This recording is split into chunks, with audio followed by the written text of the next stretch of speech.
Hi BookTube. I'm here with my November wrap-up. I utterly, miserably failed at reading 30 books in 30 days. Kind of got stuck on doing some other stuff, primarily planning for next year. I just kind of got that, I don't know, like a switch went off and I was like, I have to do all this stuff. And so that kind of took over my life as opposed to reading like I planned to do in November. But I did read a fair bunch, so a lot more than I have read in the past few months, so that's something, right? The first book I read was actually a children's book. Not a lot of words. It's called Look Up by Jung Jin Ho, and it's about this disabled girl sitting on her deck overlooking the sidewalk, and she tells people look up, and eventually people start looking up and then like lying down, and like kind of like she gets to see everyone and they get to look up at her, and it was just like a nice little heartwarming story. I think it said on the author's bio that he had experienced some health concerns as a child too and was in the hospital, and so this kind of inspired the story. I liked the art. It was cute and fun to read. Then I read The Housekeeper and the Professor by Yoko Ogawa, and I loved this. Just to show like different types of relationships in books. So this was like a relationship between the man's housekeeper and this man who has memory issues, and the relationship that forms between them as kind of like a friendly relationship, and then his relationship with her son as well. Yeah, it was just a really good book, and there was a lot of like cool math facts in there too, so that was fun to read. And then I listened to The Expert Systems Brother by Adrian Tchaikovsky, and I've been wanting to check out Adrian Tchaikovsky for a while. So I found this, I think it was like 4-hour audiobook, and decided to give it a go. And I'm glad I did. It was more of a, it felt more like of a idea, more of an idea than like a story, if that makes sense, but it was a really interesting idea nonetheless. So I'd like to look at his bigger works and see how he would flesh these ideas out more. And then I read Rogue Protocol and Exit Strategy by Martha Wells, and it was so good to get back to Murderbot and reading their story. So yeah, I can't wait to get to the novel, I think is next. And I had read Rogue Protocol before, but it was a good reread. You know, it's only like 150, 170 pages or something like that, so it's like really good to get in. And I really love the way that Murderbot thinks, and about all the things that you normally wouldn't think about, like all the different cameras and the angles and how it's used and stuff like that. I can enthuse about Murderbot. If you don't know about Murderbot, the series, this robot cyborg thing is a security unit, and it's supposed to have this thing called a governor module, which like moderates its independence, I guess, sentience almost, and Murderbot hacks theirs and becomes like sentient, aware, that kind of thing. And they don't want to be involved in this whole issue that's going on in the world, with like corporations and spy stuff going on and all sorts of nefarious deeds. They just want to sit back and watch shows and all this kind of stuff. But inevitably, of course, they get dragged into things. And their sense of humor is amazing. I like it. Okay, then I did read Callocane by Karen Boyd. This is an like a dystopian novel in the same veins as like 1984 and Brave New World, and I really liked it. So we follow this chemist who is creating this drug that forces people to tell the truth. And the world that they live in is very controlled. Like, you can't have any private thoughts or anything. Everything has to be done for the corporations. And so we kind of have him, and then like the person that is kind of like supposed to be the person overseeing his work. So he's all like gung-ho, like completely like blinders on, totally believes in the corporation, the current political system and the world and everything, and believes that his actions are going to better it. And it's interesting because the overseer, I questioned throughout whether he was, you know, a rebel, that he was afraid of being found out that he was against the government, because it's, again, the whole idea of, like, I'm using the word from 1984, thought crime, but again, like, you can't have thoughts against the government. But yeah, so is he that kind of person, or is he realizing that in order for the world to work, we can't expose these truths? So it was interesting, that kept me on my toes. Yeah, and this other idea of it explored a lot about love, and what you do for love, and sometimes the warped ways that you think trying to show your love. That makes sense as well. I'm trying to say too much without giving much away. Yeah, I really enjoyed it, and like, I'm gonna spoil a bit here. The way that the rebels rebelled was just to not be productive, just to kind of just like experience peace and sit there in silence and just kind of you know, enjoy being alone or being around people without having to constantly be doing stuff.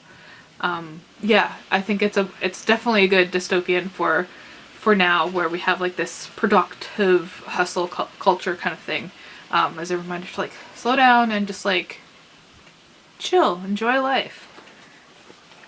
Okay, then on a totally different note, I read Trixie and Katya's Guide to Modern Womanhood by Trixie Mattel and Katya. I'm not going to say her last name because I'm not going to try. And if you see a little tail, that's my cat that just jumped on my lap. And this is just like a funny but also like kind of practical guide to different women's issues. I hesitate to say that too, because it's like makeup and hygiene and don't do drugs, be careful of addiction, kind of stuff. To be honest, I skimmed parts of it because I don't really think it's it's a book that you really read. It's more of a, I like Trixie Mattel and Katya, so I'll have this book on my shelf kind of deal, if that makes sense. Yeah, I just think they got offered money to write a book and they're like, sure, well, we're just gonna write a bunch of nonsense and it doesn't really matter kind of stuff. Yeah.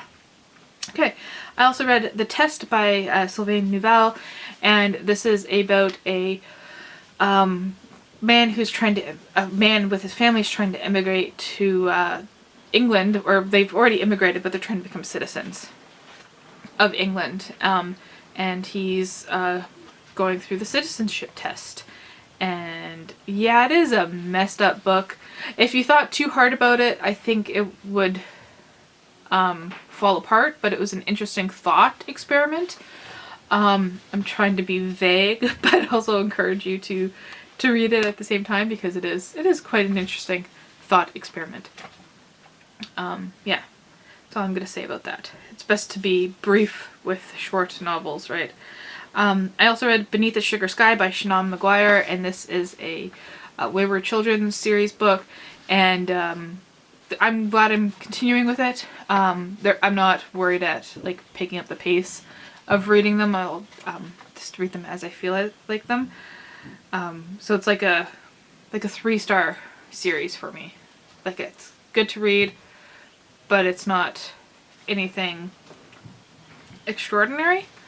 So this one we follow a few new characters and a few older characters from previous books. I think this is book 3. Yeah. We follow a girl who came from like a mermaid world, and Cade, who's the tailor. We follow Christopher. He was from like a world that was like Day of the Dead. And another girl who was a drowned girl, so she was in a world with turtles in water. And they, one day this girl falls in the water and she's dressed in like sugar and candy and cake and stuff like that. And she's like, you gotta help me. I'm disappearing because my mother died before she could give birth to me. And the mother is one of the characters from the first book. So they have to like go on this quest to bring her back to life. Yeah, so it was good. Fun read. Short, good. That's all I'm gonna say. Okay, I only read one graphic novel. I guess so. I gotta double check that, but I only have one graphic novel written down.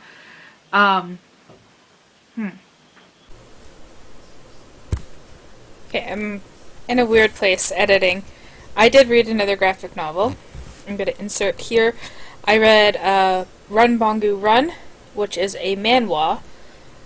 I'm pretty sure I'm not pronouncing that correctly.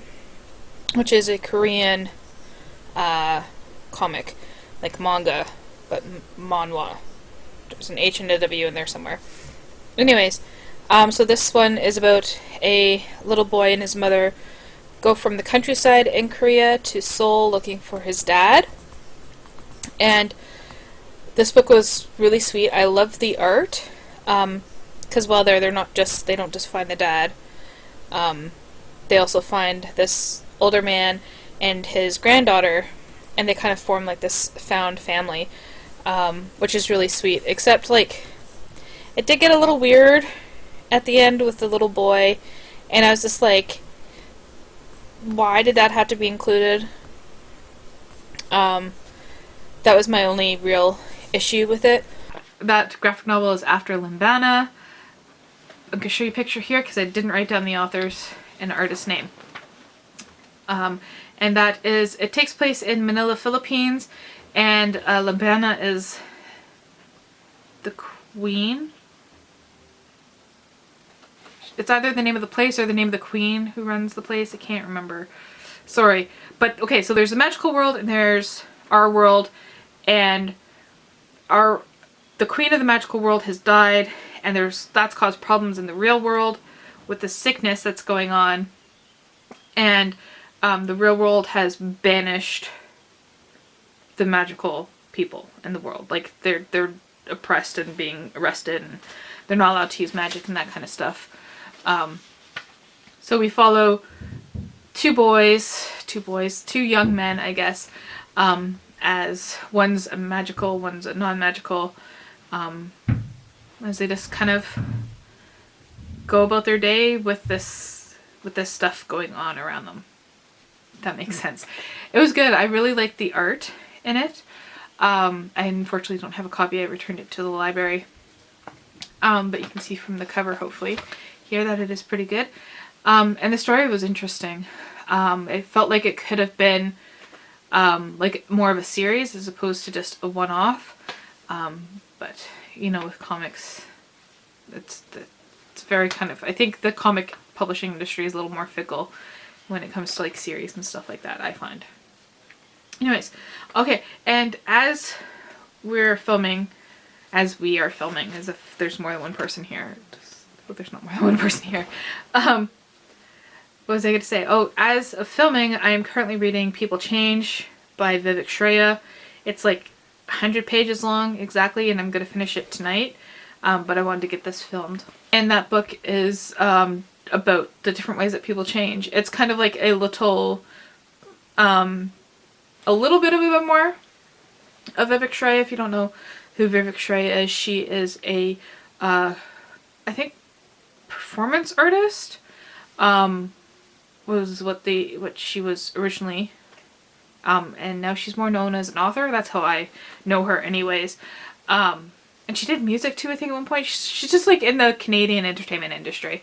And I consider books entertainment. So yes, entertainment industry. And she's a trans women. Also significant to say, especially in regards to Canada, South Asian trans women, because South Asians face a lot of racism here in Canada. So yeah, so there's different ways that she has changed, and she's talking about it and how we shouldn't be afraid of change. One thing that really stood out to me recently that I read from there is this idea that we are different people at all times inside ourselves. So like the person I am at work is different from the person I am when I'm at home. The person I am with my friends is different than the person I am with, you know, my family, kind of ideas. And that you're not bad for doing that. That's just how people are. People change depending on who's around. That's all within you. So I was like, yeah, that's true. Like, you know, I'm not being untrue to myself because who I am in one situation is different than who I am in another situation. Like how I present myself, how I dress, how I talk, what I talk about. My opinions don't change. I will sometimes say like, I'm not talking about that because I don't want to share my opinion on some things in environments where it could cause an argument. Yeah, so that is it for my November. I had to think about the date. November reads. Not disappointing if it was me at the beginning of the month, but I'm actually proud of what I was able to read. Anyways, so that is it. Thank you for watching. Let me know what you read in November, and happy rest of 2024, 23, and thank you for watching.